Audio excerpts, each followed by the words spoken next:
Damang-dama niyo na ba ang Pasko mga kamars? Dadagdagan natin yung handa inyo for today's video. Ayan, magluluto nga pala tayo ng fried chicken. So napakadali lang nito mga kamars. Ayan, 2 manok lang yung ginamit ko dyan.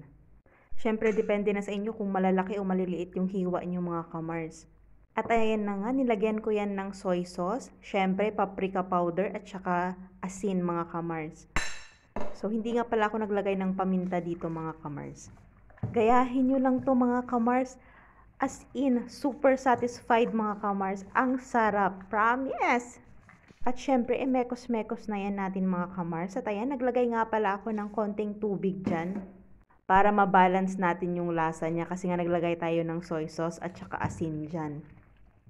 At syempre, may harina tayo dyan. At saka malinis na tubig mga kamars.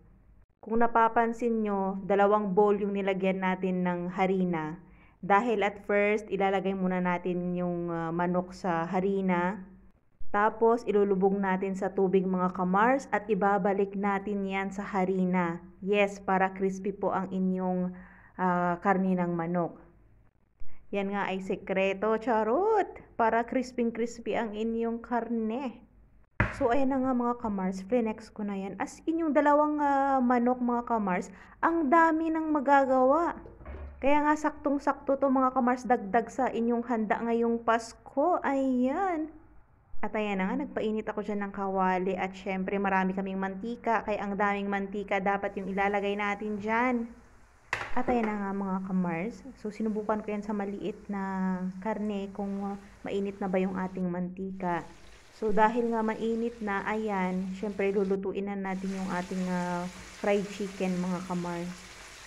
At kapag nagpiprito kayo mga kamars, huwag nyo masyadong emekos-mekos. Kapag napansin nyo na medyo brown na yung sa ilalim niya, saka nyo na baliktarin. Kaya yung iba napapalpak yung prito nila eh.